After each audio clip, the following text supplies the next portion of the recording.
Pertanyaannya nanti mana Pak ini? Apa pertanyaan kita? Apa? Atau makna? Itu Bu, udah.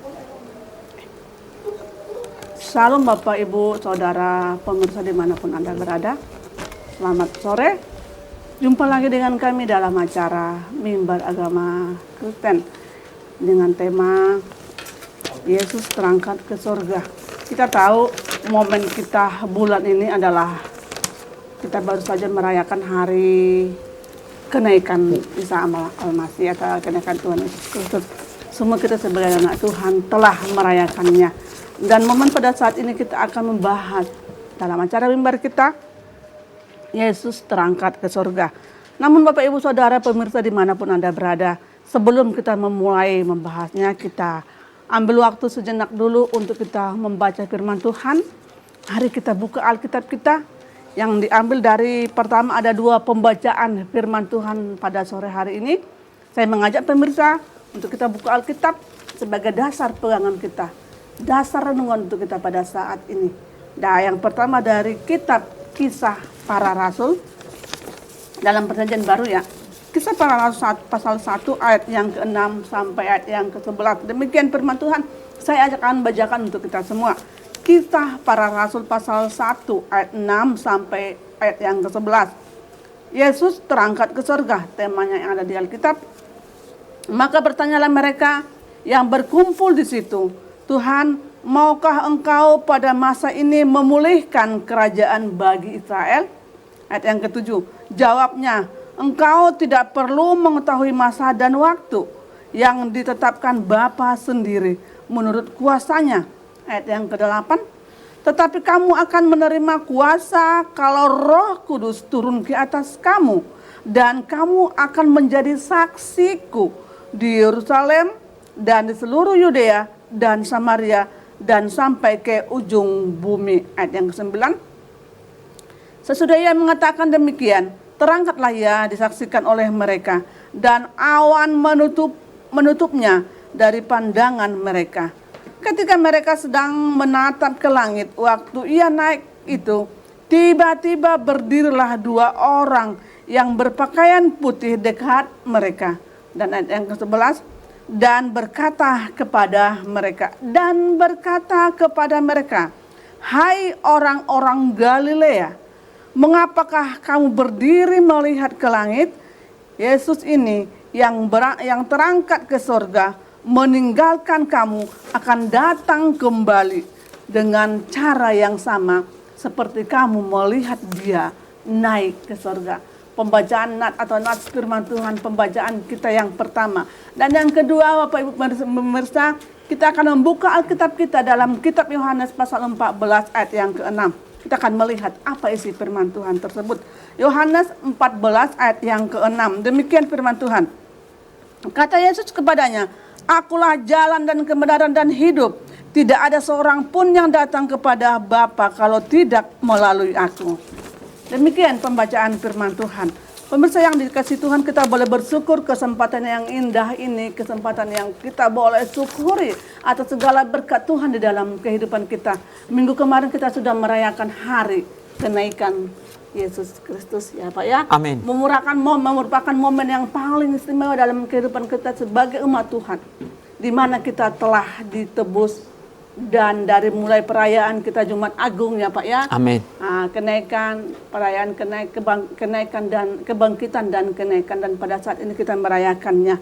Minggu kemarin kita merayakannya. Puji Tuhan saudaraku, ini merupakan hal yang sangat luar biasa dalam kehidupan kita, memberikan waktu dan kesempatan buat kita untuk kita boleh mensyukuri akan kasih dan berkat Tuhan.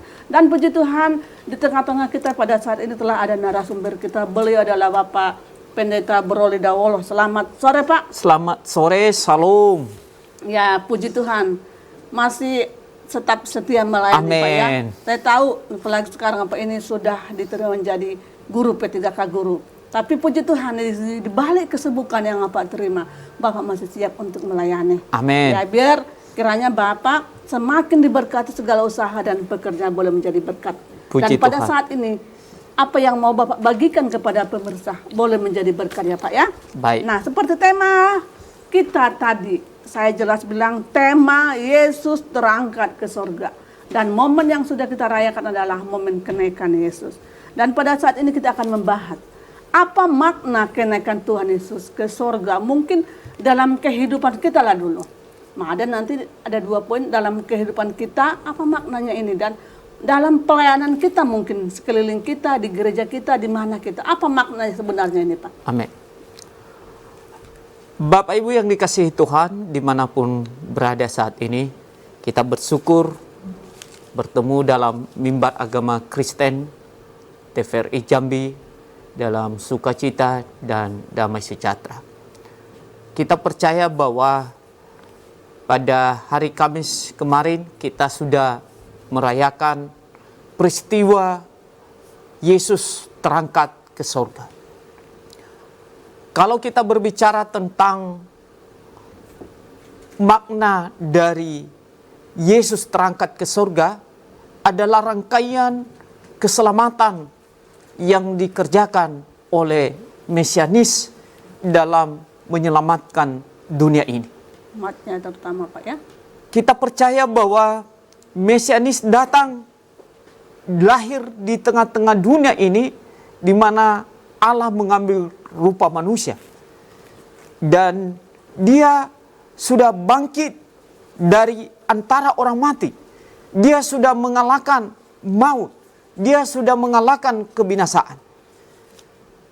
Dan 40 hari setelah dia bangkit dari antara orang mati, maka kemudian dia mengumpulkan semua murid-muridnya dan orang banyak di satu tempat yang disebut Bukit Zaitun. Dan di sana disaksikan oleh mata orang banyak, para murid-murid, bahwa Yesus terangkat ke surga. Disaksikan oleh murid-muridnya. Disaksikan oleh murid-murid. Apa yang kita lihat, bahwa sebelum Yesus terangkat ke surga, pembacaan dalam Yohanes 14 ayat 6 itu adalah percakapan antara Yesus dengan murid-murid. Saat itu ya. Sebelum dia terangkat ke surga. Dia memberitahukan kepada murid-muridnya bahwa dia akan meninggalkan mereka. Dia akan menuju satu tempat yang disebut tempat keabadian, tempat kekekalan, yaitu rumah Bapa di surga. Kemudian Thomas bertanya kepada Yesus, di mana tempat itu? Bagaimana kami tahu jalannya? Di mana surga itu? Sama dengan kita manusia pada umumnya akan bertanya demikian. Apakah ada kehidupan setelah kematian? Apakah ada surga itu? Di mana sesungguhnya tempat keabadian itu? Di mana kita percaya bahwa kehidupan kita saat ini adalah kehidupan fana. Kehidupan sementara. Karena apa? Manusia sudah jatuh di dalam dosa. Dan upah dosa itu adalah kematian atau kebinasaan. Artinya apa? Fisik kita ini ada waktunya harus mati. Tapi kita percaya bahwa di balik kematian itu ada kebangkitan. Dan kebangkitan itu adalah kita memperoleh tubuh kemuliaan. Kita kembali pada percakapan antara Yesus dengan murid-murid dalam Yohanes 14 ayat 1 sampai 6 itu. Thomas berkata, di mana surga itu? Di mana letaknya dan bagaimana kami tahu jalan di sana? Maka kemudian Yesus berkata, Akulah jalan dan kebenaran dan hidup.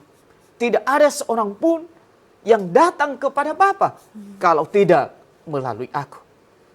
Maka Thomas menyimpan dalam hatinya janji itu. Murid-murid yang lain juga menyimpan dalam hatinya janji itu.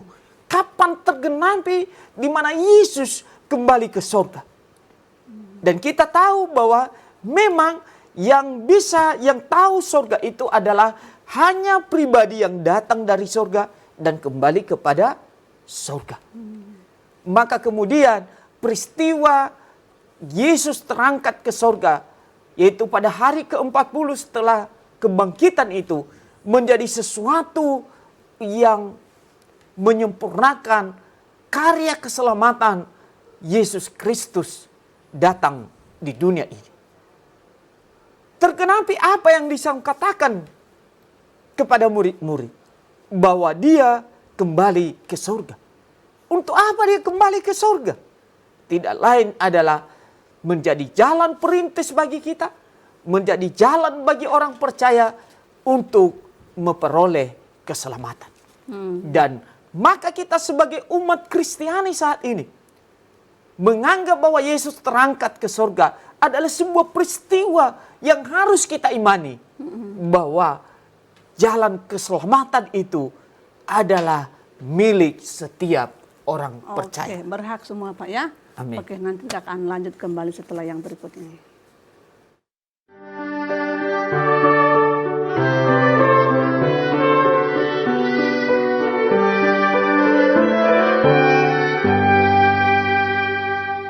Terima kasih pemirsa yang dikasih Tuhan, masih tetap bersama dengan kami pada sore hari ini dalam acara Mimbar Agama Kristen.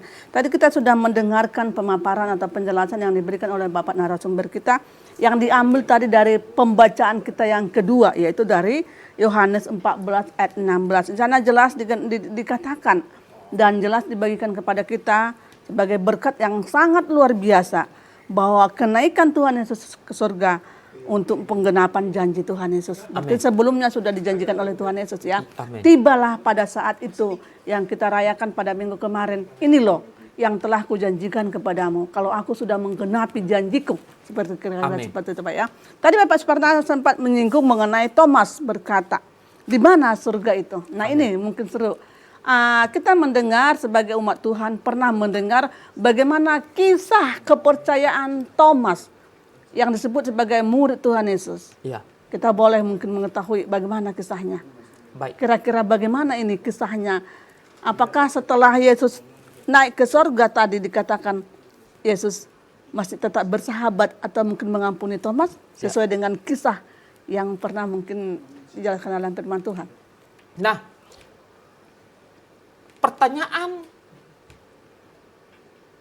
siapa Thomas? Ya. Dan sejauh mana Thomas percaya atas karya mesianis itu? Pekerjaan yang Yesus kerjakan untuk membebaskan, memerdekakan manusia dari dosa. Sejauh mana Yesus datang membawa keselamatan di tengah-tengah dunia ini? Thomas adalah pribadi yang tidak mudah percaya. Thomas adalah pribadi yang segala sesuatunya harus dibuktikan dengan kasat mata sendiri dan harus nyata dalam kehidupan sehari-hari. Harus dilihat langsung gitu Harus Pak ya. dilihat oleh langsung. Baru percaya. Baru dia percaya.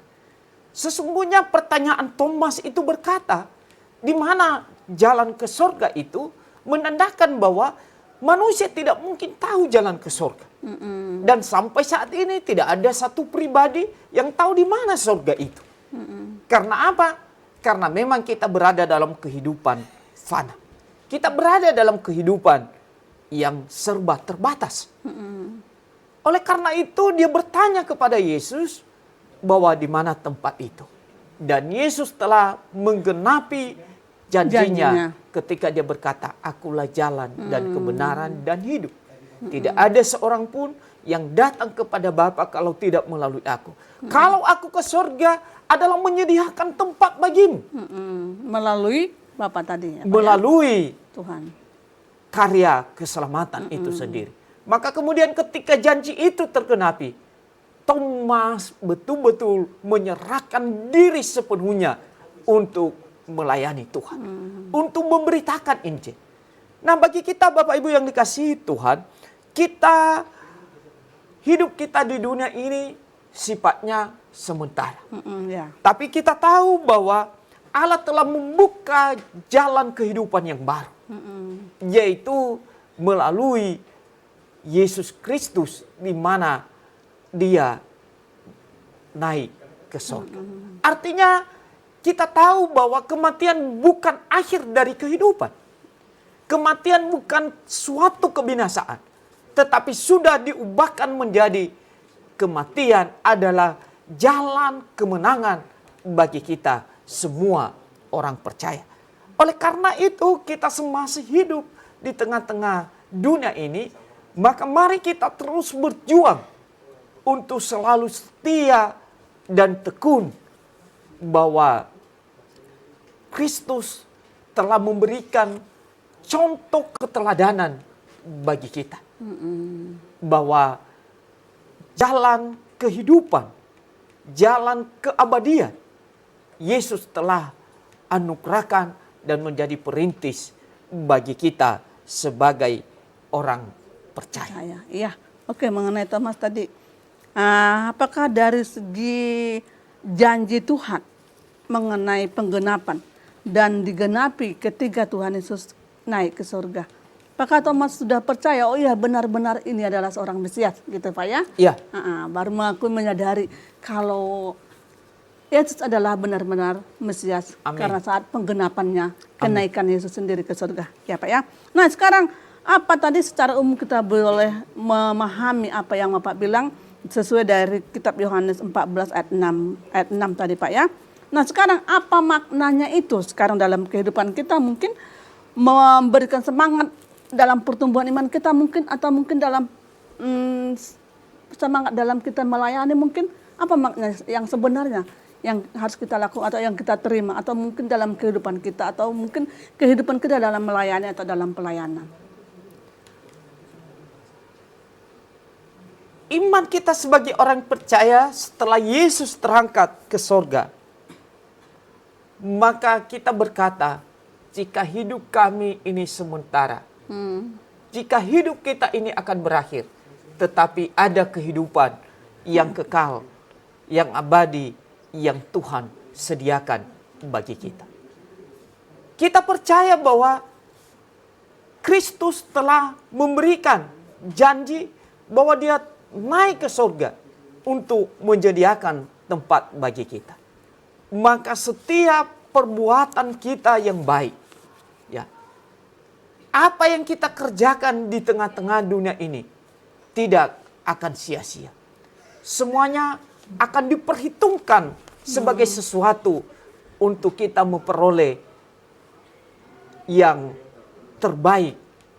Kita akan menjadi pribadi yang tidak akan sia-sia mengerjakan kebaikan, cinta kasih. Itu menjadi sebuah hal yang harus kita pertahankan dan kita tidak boleh terlena. Iman kita harus terus bertumbuh, dan sebagai orang percaya selalu berkata, setialah dalam perkara kecil. Setialah dalam hal-hal yang kecil, maka Tuhan memberikan kita perkara-perkara yang besar. Iya. Kita percaya bahwa siapapun kita saat ini akan merindukan tempat kekekalan itu. Yang sedang kita nantikan Pak ya. Yang sedang kita nantikan. Siapapun kita akan merindukan tempat kebahagiaan yang sempurna itu. Siapapun kita akan merindukan yang namanya sorga itu. Sorga. Dan ingat satu hal, bahwa tempat itu tidak bisa dibeli. Dia beli, oke. Tempat itu tidak bisa dibayar dengan uang dan materi. Tapi tempat itu kita peroleh karena ada perintis. Karena ada pribadi yang boleh menuntun kita di sana. Dan janji itulah yang tergenapi ketika Yesus terangkat ke surga. Iya. Maka kalau kita melihat apa yang dikerjakan oleh murid-murid setelah Yesus terangkat ke surga, mereka semangat untuk menyaksikan berita keselamatan itu. Mulai dari apa tadi yang kita baca di Kisah Para Rasul, dari Yerusalem, Samaria, sampai ke ujung bumi. Sampai saat. Dan tentu kita hari ini sebagai orang percaya, tugas kita adalah memberitakan karya keselamatan itu. Nanti kita akan lanjut kembali Amin. setelah yang berikut ini.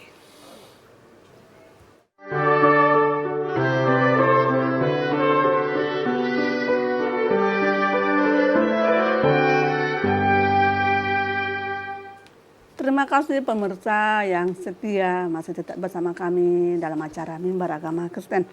Tadi kita sudah membahas mengenai kehidupan yang abadi atau yang kekal. Dan Bapak tadi sudah menjelaskan untuk mencapai kehidupan yang abadi ini, yang kekal, harus dengan perbuatan yang baik. Tadi itu Pak ya, harus perbuatan yang baik. Tidak bisa dibeli. Kayak beserta apalagi tawar-menawar ya Pak ya. Ya, nggak harus boleh dengan tawar-menawar. perbuatan yang baik. Jadi perbuatan yang baik ini mungkin muncul dari sifat orang, karakter orang, kehidupan orang, atau kita melihat dari imannya yang semakin bertumbuh. Amin. Ya Pak ya. Itu sebabnya dikatakan bagaimana supaya iman kita semakin bertumbuh, berdoa dan rajin merenungkan firman Tuhan. Amin. Melakukan hal-hal yang positif. Baru nanti kita masuk ke dalam hal kerajaan yang kekal. Amin. Yang telah disediakan oleh Tuhan. Nah, tadi kita sudah membahas mengenai Yesus terangkat ke surga yang kita baca dari pembahasan Yohanes 14 ayat 16 ayat 6. Nah, sekarang apakah nanti akan kembali untuk menjemput orang yang percaya? Kan sudah naik nih ke surga nih, meninggalkan murid-muridnya pada Amin. saat itu. Ya, seperti Thomas, Petrus dan lain sebagainya, meninggalkan murid-muridnya pada saat itu. Apakah masih ada penantian kita untuk Yesus datang kedua kalinya? Baik. Bapak Ibu yang dikasihi Tuhan dimanapun berada, ketika Yesus sudah terangkat ke surga, maka murid-murid ditinggalkan sesaat, dipakai kata sesaat itu. Oh, Kata sesaat, aku akan meninggalkan engkau sesaat. Tapi aku akan datang untuk menjemput engkau kedua kali.